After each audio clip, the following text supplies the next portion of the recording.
You've seen it. A wrestler who looks unstoppable in a practice room, then gets to a tournament and suddenly hesitates, overthinks, or freezes after one mistake.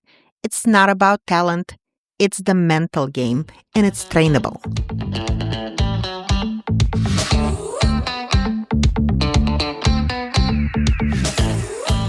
Hi, everyone, and welcome back to the Illinois Girls Wrestling Podcast, the show that strives to create a supportive community for Illinois girls wrestling through storytelling and expert insights so that athletes, coaches, and families feel connected and empowered.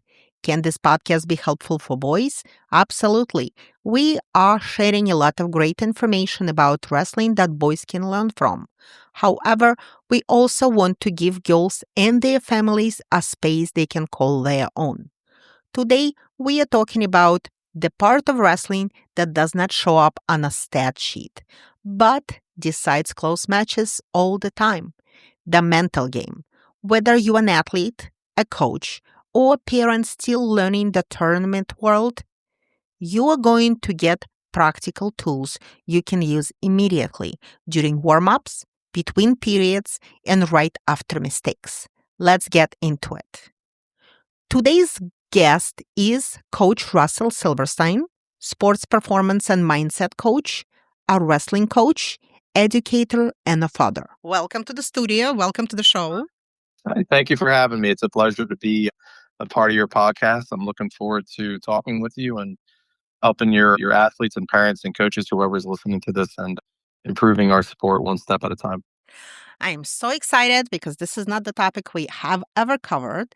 But why don't we start with just learning a little bit about you? So, for our listeners that meeting you for the first time, tell us a little bit about your wrestling background and what pulled you into the mindset work.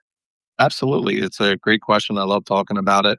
So I've been involved in wrestling since I was 7 years old, and at the end of the day, I've been coaching this sport for close to 26 years now. I'm 44 now, but I feel young in spirit. I had coached a couple smaller college programs, and I've worked as an assistant at Muhlenberg College, a Division III program out of Allentown, Pennsylvania, and I had a stint at Alberta University with the women's wrestling team, working with Coach Cindy down there. And within the last year, I also took over a position at a school called Executive Education Academy Charter in Allentown, PA, where I became the head coach for the men and women's team and oversee the youth programs, and basically I act as a director of operations.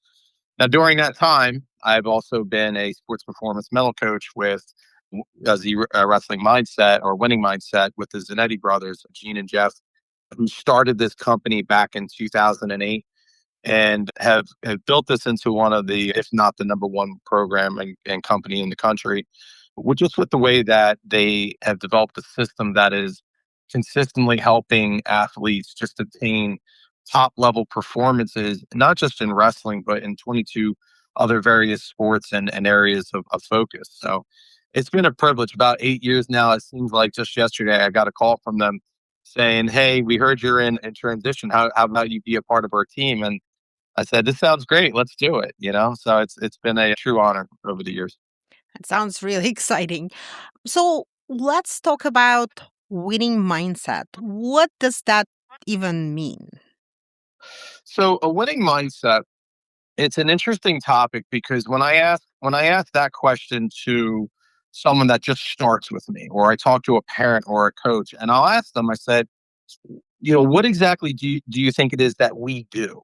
And we get different responses. Well, you help us win championships. You help us win more matches. You get us from this point to that point, or you teach us how to be number one. And in their mind, that's the expectation that they're looking for, which is great, and there's nothing wrong with that. But for other people, it could be it's something as simple as, "Hey, you know what, coach? I'm just not the most confident person when it comes to getting on the mat. Or last year, I did okay, and I'd like to have a starting role." Or, a parent or coach might say, "Hey, listen, you know what?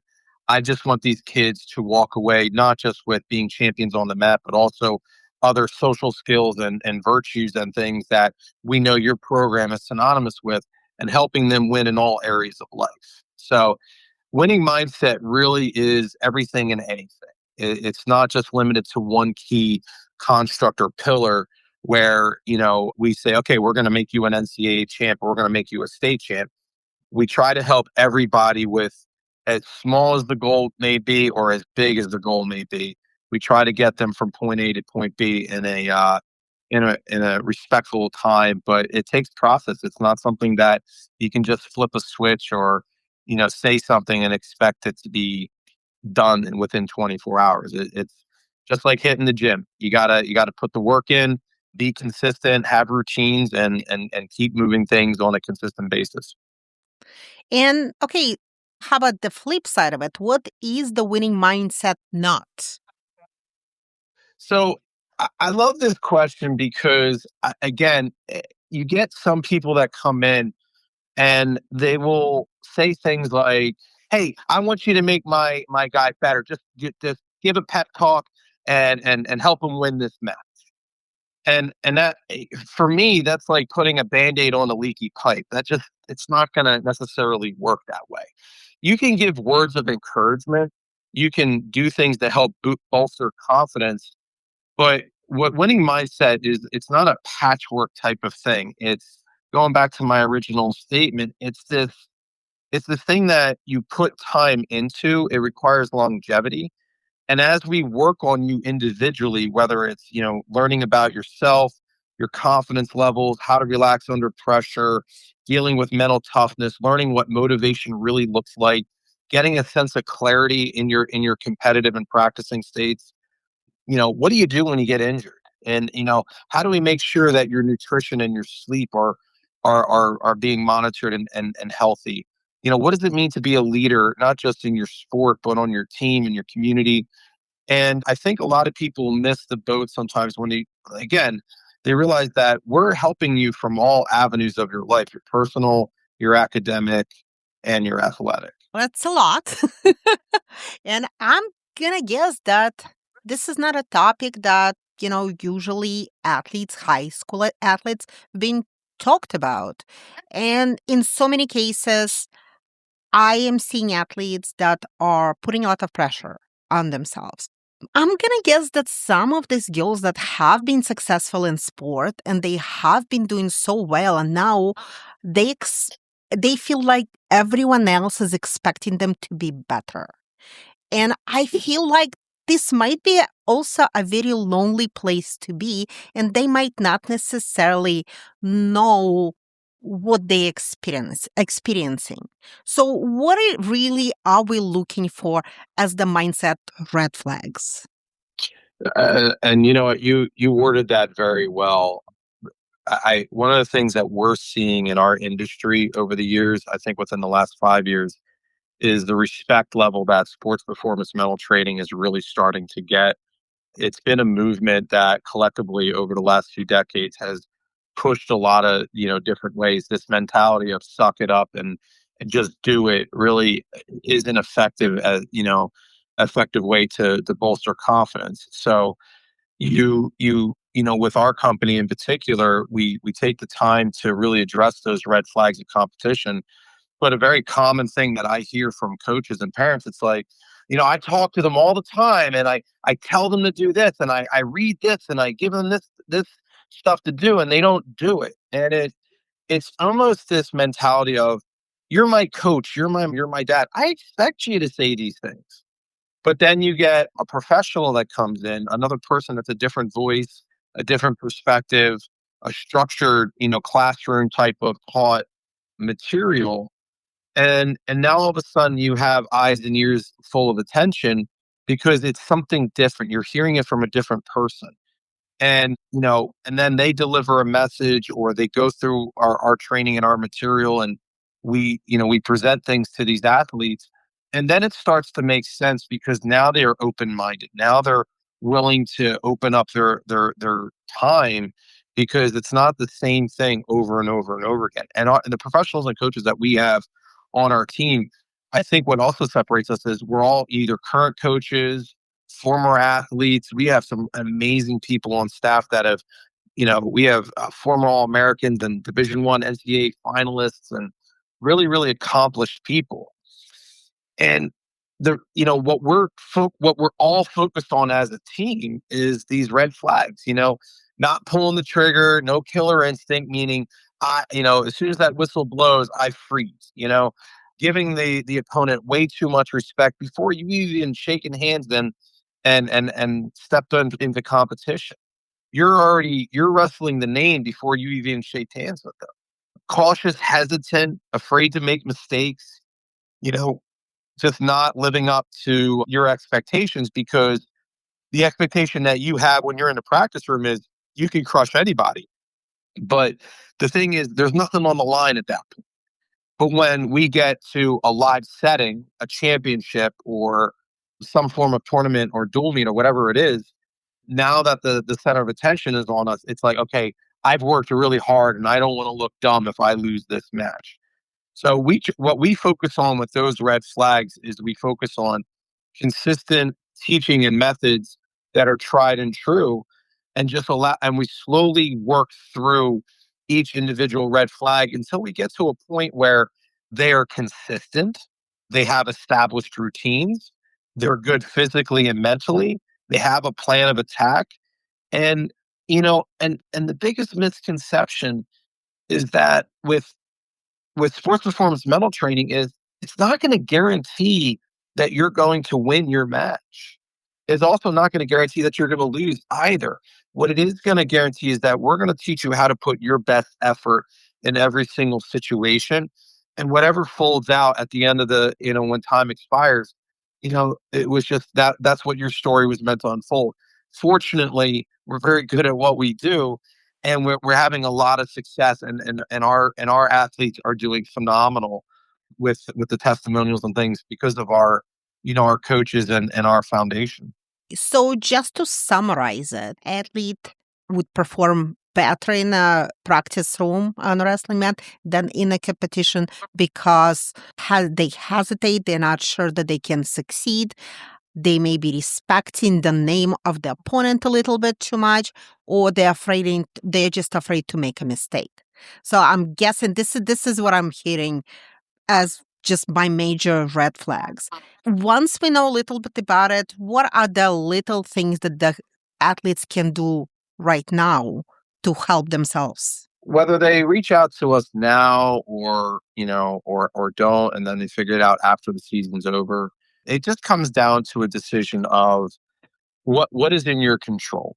And my athletes that I coach and people that I've coached over the years personally, and you know and and, and helped out, it just comes down to like literally what is in your control. you know my effort, can I get my hands and feet moving, my moves, my positions, past successes. And I use visualization as a big tool and concept, and we do talk about it a lot within wrestling mindset, is just visualizing yourself doing the you know things that you can do to the best of your ability. What attacks, what positions from top, bottom, and neutral stand out for you? Where are you unstoppable? And making sure that giving yourself every possible aspect of confidence building thinking, so that when you go out there and compete, the last thing is just wrestle, score points, win the position, and focus on what you can control. You know, what we can't control is if a ref makes a bad call. What we can't control is if the opponent does something, dirty, or, tries to do something unsportsmanlike, more uncharacteristic. What we can't control is, where you're going to get placed in the bracket. And those are things that are irrelevant, so focus on what's in your control, and the rest of the stuff is just, it'll work itself out. But this is what I'm going to focus on as I get ready for competition.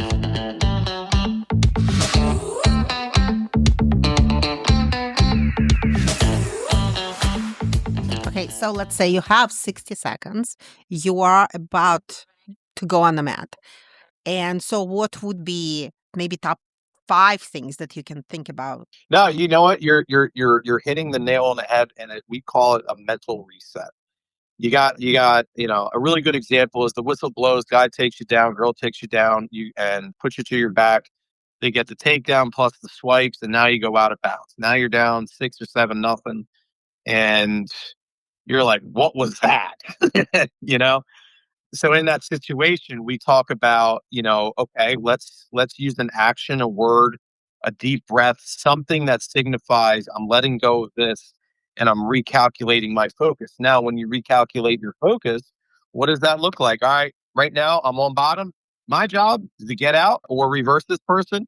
So let me score my first set of points. And then once I get the first set of points, where's my next set of points coming from? And how am I staying focused in this? What actually comes to mind with that question, we had an athlete a few years ago that was at the Virginia Beach Championships. I think it was the National High School Championships. And he was down by a takedown. I think there was roughly about 7 or 10 seconds left. He did his mental reset, and it was like this jello arm kind of movement. And he, whistle blows and he reset, hits this beautiful inside trip or a beautiful takedown, takes the kid right down to his back. He got the 3 points, 2 points that he needed, and it ends up winning the match in dramatic fashion. Well, it all comes from that. Doesn't matter that I got 7 seconds left. I still have to compete this entire match. So I'm going to give everything I have as long as there's time on the clock. That's something you have to train, but it's also something that you just do. You go out there and you give your best, and every single second that expires. And then in this way, like, let's look at it from both sides of the coin. What if you didn't win? Is it the end of the world? Absolutely not. And what if you won? Is it at the end of the world? No, because in a couple weeks, months, years from now, no one's really going to be talking about that win or loss. They're going to be talking about the character or the person that you are. So what we try to focus on with that reset is just, hey, what's in your control right now? Right now, score points. That's what's in my control. This position I'm in, score points from here. Let's get after it. Let's focus on what's in our control. What's your best move from bottom? What's your best move from top? What's your best move from your feet? Use those things. Those are things that we kind of focus on when we're doing that mental reset during competition. So, should this be coming from the coach? Should this be coming from the athlete himself or herself? It should be coming from everybody. It should be coming from the coaches. It should be coming from yourself. If one of our athletes is working with us directly, these are things that we talk about on a consistent basis. But it really does start with you, the athlete. If you know that, hey, you know what, there's nothing I can do about what just happened, so I'm going to focus my attention on this. It ultimately starts with me. Everything is effort. You have all these obstacles and distractions and all these other things that happen outside of your match. That's out of our control. But what is in my control to maximize is effort. What thought I can. And if I start hanging my head like I can't beat this guy, well, then that's going to become true. But if you say, okay, you know what? I'm down, or in this situation, I'm just going to get my feet moving.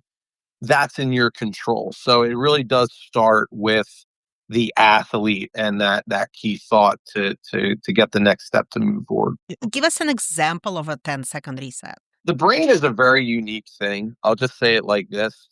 We can literally change our thought like that at a snap if we believe the thought powerfully enough. An example that I give to my team or when I'm talking with my mindset clients, when we talk about this concept of mental reset, it's like, do you have any desire to run into a burning house when you're going down the street? And the answer almost emphatically is no.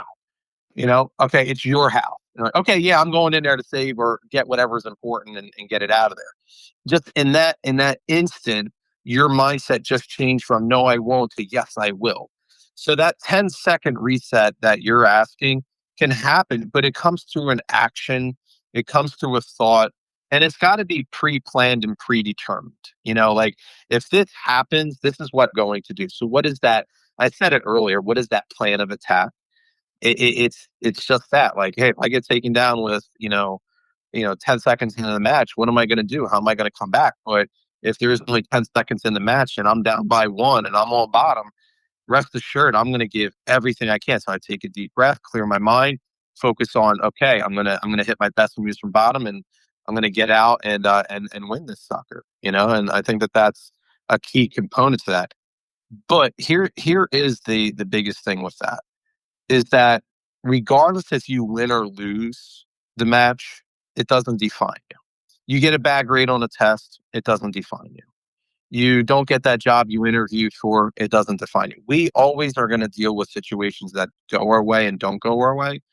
It's not a defining moment for you. It might be important to you, but at the end of the day, it really is just, are you giving maximum effort in these situations? And that's really what all we can ask for out of our competitors and athletes. That is really well said. Now let's Thank talk you. let's talk about coaches and parents. And I know as parents, so many of us want the best for our children, but I think we also tend to put unnecessary pressure on them. So what do you feel parents should really be doing, and how can they support the confidence without putting the extra pressure? I love this question because, you know, it really is important that we make it make sense and not try to overkill a situation. Sometimes I've talked with my athletes in the past and I say, "How are you feeling?" And the response is, 2 hour ride from the tournament. All my dad want to do is talk about that match that I messed up, or, coach wants to talk about, what we're not doing well and what we got to do and go through it.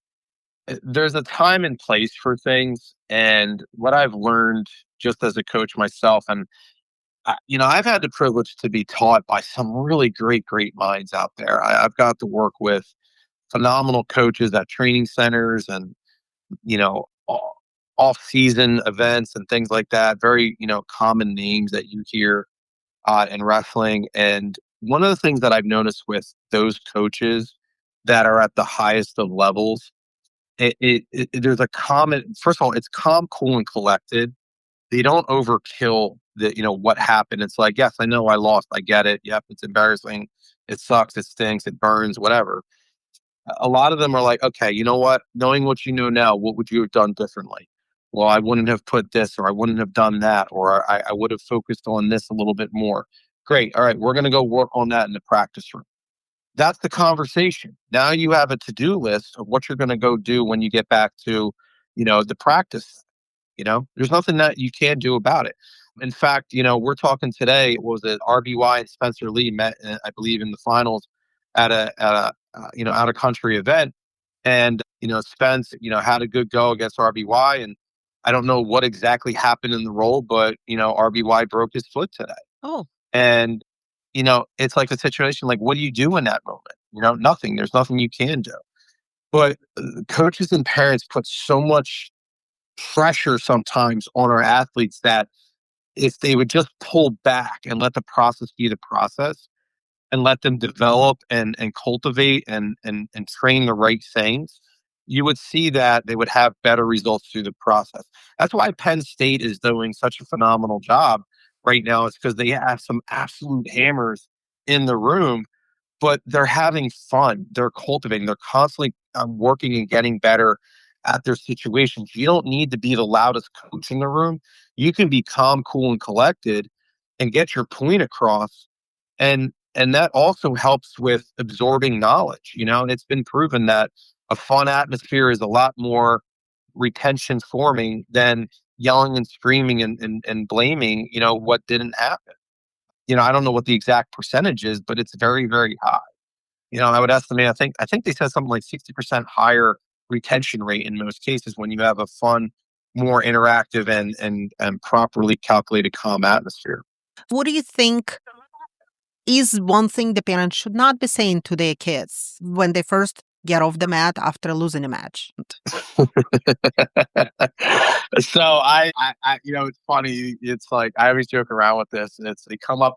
Everybody has an answer after the loss. Hey, you know what you should have done? And it's like, no, but I have a feeling you're probably going to tell me. And it's like, you shouldn't have done this. You shouldn't have done that. Like, yeah, I know. I kind of realized that when I was on my back and I reached back or they grabbed my leg and now I'm here. And it's like, it was in that moment he messed up. It's like, I know that. And again, we don't want to overstimulate a conversation. I really think when parents or coaches, get into situations, sometimes athletes need a time to de-escalate or acclimate to what just happened and decompress a little bit. So let them, get a little water in their system. Let them get their shirts on their back, get warm again. And sometimes, just a little food in their system. And then when they're calm, the adrenaline is shifted down a little bit, then have the conversation with them or say, hey, you know what? This is what we need. You have another match coming up. This is what our focus is. We'll make some adjustments as we get back into the practice room. But for right now, do this. Right now, do this. And, again, blaming, pointing, and talking about all those things, it really depends on the athlete. And that's the amazing concept here. You're asking a question like, what should they say? My experience is you have like three different types of athletes. You have the person that are like, listen, just leave me alone, talk to me at a later point. You have another athlete that might say, tell it to me nice or kind of be chill with it for a moment so you can absorb this. And then you have some other people that are just like, look, don't sugarcoat it. What is it? What do I need to do? Just tell me now. Let's get it over with. And that works for them. And every athlete every athlete has a different approach and style. And working in education myself outside of wrestling mindset, I see this with my students, and it's like we all have a different approach. Like I may not be able to talk to you a certain way that I can talk to another student because it's just not going to work. So we have to, as coaches and parents, we have to figure out our athletes, our children, and what mentally is going to work best for them. And sometimes, and this is why I love this question, is you have to have a discussion with your athlete of how do you like to be communicated to? How would you prefer? Or, is there some things that we can do to make this a little bit better for you? But then the reality of it is you just have some coaches that are just like, yeah, this is who I am and what I do, and I'm not changing. It's like, all right, well, take it or leave it. But no matter what the situation is, I think the biggest thing at the end of the day is your heart in the right place and are your intentions in the right place? Do you really care about what you're saying to this? Or are you living vicariously through this athlete because of not having the accomplishments, or maybe you did have the accomplishments and you want to relive the feeling? And that is a very real situation that happens in our sport. So I think with mindset training and learning how to communicate effectively with the athlete, that helps a ton when it comes down to competition and molding and learning. And then also know your audience. The conversation you have with a youth wrestler is very different than the conversation I have with a junior high or high school wrestler, which is very different from a college level wrestler. And I've coached all three levels at very successful terms. The idea is that how I approach each athlete is vastly different. You know, Yeah, especially at the youth tournaments, there's a lot of parents that feel that, you hear threats and they're literally saying, hey, if you lose another match, we're never going to come to the tournament again. And they're saying this to 7, 8 year old. Kid is looking at them like, well, maybe I'd rather be home today. It's like, yeah, it's interesting that you say that because I deal with age ranges from. I literally have a client right now that I think is 6 or 7 years old, and because of his stature, he really can't find people competitively to compete against. And he's literally wrestling 10 or 11-year-olds right now, and he just won some matches too. He's really excited about that. But it was after a couple of weeks of working with him that we got him to go through this phase, like what's in your control. But then, like, there's the other side of like you had this in-depth conversation of predator versus prey. What's the champion mindset that we need to have here? This and that. And then it turns out, hey, let me show you my favorite toy. And you're like, all right, cool, Bob, that's great. But then you have like, your high school wrestlers and college level wrestlers that are like, coach, this is my senior year. I put all this work in and I'm trying to do this and I'm trying to do that and trying to make this happen. And it's like, I remember a couple years ago at the Olympics, Jordan Burroughs said in his commentary, it's like you have some guys that have literally put their blood, sweat, and tears, their heart and soul into the last 4 years. And the Olympics are like a signification of, I hope that the last 4 years of training make this next 72 hours go exactly the way that I want it to. And the reality of it is that sometimes it doesn't. Sometimes it does. You know? Yeah. And you have so many people. They all want it to go well. You only wish that you were the one who wants it the most. Yep. Now, let's talk a little bit more about newer families because I am sure, the girls wrestling is growing. So a lot, there is a lot of new wrestlers this year again on the mat, which is awesome. Mhm. But what do you feel is normal for first year wrestlers emotionally? What did I sign up for? Uh, it's controlled chaos at its best. I have and dealing with a couple first year wrestlers myself, and they're actually doing some really phenomenal things for a first year wrestler. It's just soaking it all in, and depending on who your coaches are and where you're at and the level of technique and things that are being poured into you, it's a little unfair if like I have a coach that is a multi-time All-American and super duper accomplished, freestyle wrestler or folk style wrestler, whatever. And versus somebody who is, a rec league coach that really has little to no experience, but is doing his best to make sure that the girls have what they need. And that's kind of what's unique about coaching. It's all different walks of life. So the emotions that they deal with, it's like, okay, where do I put my feet? Where do I do here? What are the rules again? Why don't I want to reach back? What like it's understanding the basics. And it's almost for like a first year wrestler, it doesn't matter if you're 5 years old or 16 years old. It's that I have no idea what I'm doing. And it's I use the word unconsciously incompetent. Like I just don't know what I don't know. And the goal is we're trying to get them to a conscious and competent state where they're aware of what they're doing and they're getting better. But hopefully, at some point, with continued practice and time and attention, we get them to a point where they just flow like water and do things that don't require any thinking. They just do it, just like breathing and blinking their eyes. So for first year wrestlers, I think the best advice that I can give anyone is, what, focus on learning a couple key moves, from top, bottom, and neutral. Have a good communication plan. Try to get people that match up with you skill set wise at tournaments and things like that. And and see where it goes. But unfortunately, if you're at the varsity level in high school, you're gonna run into some buzzsaw. But at the youth level, what I really like about the youth level is that and in most cases they do this. I don't, I can't speak for every state, but I know in Pennsylvania we do like a scale almost where like we kind of size people up and okay, these are ones, these are twos, these are threes. I want this guy, he's a one and a one. They should match up really well. And there should be some respect put together in capability. I don't want to put somebody who's literally been on the mat for 4 days against a 5-time state champion. You know what I mean? Mhm, That's not gonna help. mhm. Do you have an advice for a parent of the first year wrestler? For first year parents, be supportive, you know, continually pour into them, give them positive messages, try to get them coaches that are going to teach them a system of wrestling and teach them how to wrestle properly.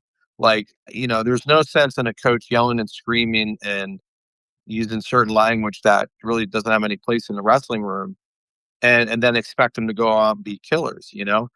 This mentality of the louder I talk, the more effective my wrestler is going to be is not true. Like you have to really teach these kids how to compete, properly. Teach them a baseline system. And for the parents, just let them have fun because especially at a youth event, there are a lot of other kids. They're starting to make memories. They're introducing themselves. They're learning social skills. They're doing all these things. It's a process, and it can be a long day. So make the most out of it. Make memories. I think one of the things that I really enjoy about youth wrestling is like the after part. The after effect. Hey, we're all done, and then families and other people, if they have time and it's okay, they'll go to like the local restaurant and have a big hangout. Some of my favorite memories as a child I'm getting a little sentimental thinking about this, but it's like after weigh-ins, going to Perkins restaurant or Denny's and or an old country buffet. I'm showing my age here a little bit, but sitting down and eating. And I remember me and my friends went to an old country buffet and it's all you can eat. And somehow we got kicked out. We're like, it's in the sign. They're like, yeah, but you're eating like an army. We're like, yeah, I know. We've been cutting weight and trying to, do this thing. But for first year parents, really just soak it in. Don't keep the highs low and the lows high. And the real goal is to keep them coming back. That's the ultimate goal. I want little Billy or Susie every single day to want to run into the practice room, excited to see their teammates, excited to see their coaches, and wanting to learn and get better. When it becomes a job and you start to get burned out, because that's a real thing and it happens at all levels, sometimes you just need to take a little break. But if the environment is conducive to learning and improvement, you're going to see kids that are going to want to do this. But then here's the other reality. Wrestling is a combative sport. It's tough. We have blood time for a reason. Some people are like, you know what? I'm good. I don't think they're ready for this. Let's revisit it down the road when they're a little bit more older and mature. And that could also be a reality. So you do have to show compassion to both sides.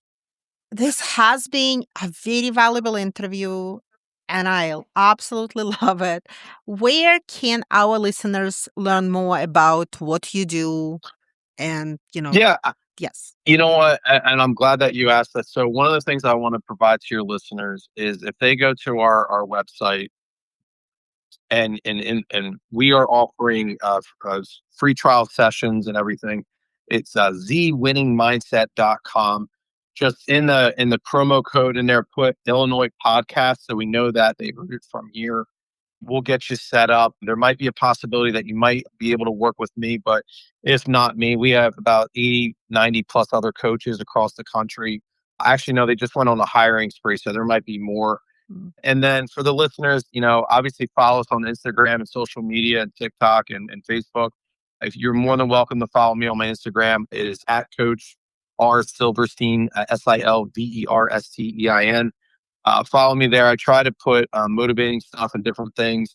You're welcome to DM me and we could set you up for, sessions and things like that, or I'll link you with somebody. I think that that's really important for your listeners. Whether you're a parent or athlete or a coach, we are going to try to pair you with somebody that personality wise is going to be the best fit. And that's the one thing that I really like about our company. We're not just going to force you to talk to this person because it may not mesh well. My personality is upbeat and that might be overwhelming to another person that's introverted and reserved. We want to match personality to personality.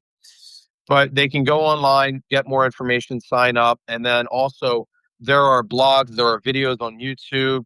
Gene Zanetti is constantly doing things on a weekly basis, and doing different things. We've teamed up with some of the best, wrestlers in the country, Yanni, Vito. I know they've done some great work with the Bassett family and Bo Bassett. And I'm from Pennsylvania, so I get to see this guy.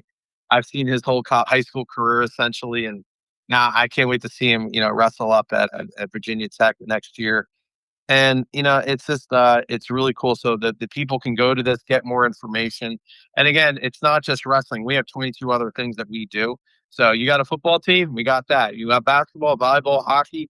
I think one year we had an archery team in there somewhere. So it's mindset is mindset, and it's very important to understand that it has nothing to do with sports.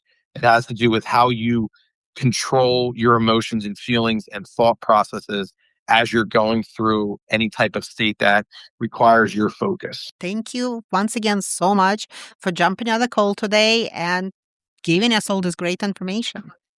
Absolutely. It was a pleasure. Look, I was really looking forward to working with you and helping your listeners. You know, the biggest thing that I always try to leave everyone with is, I close out my calls, when I talk to an athlete, and the question is always, hey, what are you doing well? What's something that you could have done better? And what's something we can do about it tomorrow? So, you know, keep this in mind. And I think that, one thing that we really didn't touch base on, but we can quickly touch base on it is just we have mindset principles, and the mindset principles are designed to help keep your mind clear. And we always talk about being thankful for this opportunity. Like I'm thankful that I could provide information to your podcast and maybe help. If it helps one person, it was worth it. But when people are traveling and going to places and taking these events, be thankful that you even have this opportunity. Secondly, be aggressive and relentless. Just go after your opponent, your situation, your training with 100% conviction that you are going to give it your all. Third thing is, I'm not afraid to make mistakes or give up points. And the fourth thing is, never give up. You constantly talk that in your head. I'm thankful, I'm aggressive, I'm not afraid, and I'm never going to give up. It starts to just take over your consciousness, and really great things start to happen. So yeah, it's been a pleasure. Thank you so much. Thank you. Hold on, I'm going to stop. Thank you for joining us on Illinois Girls Wrestling Podcast. Wrestling is more than a sport. It is a community, and we are thrilled to have you here. If you enjoyed this discussion, make sure to subscribe, share, and leave us a review. Have a question or topic you want us to cover? Drop us a message on social media or email us at ilgirlswrestling@gmail.com. We are on TikTok, Facebook, and Instagram. Until next time.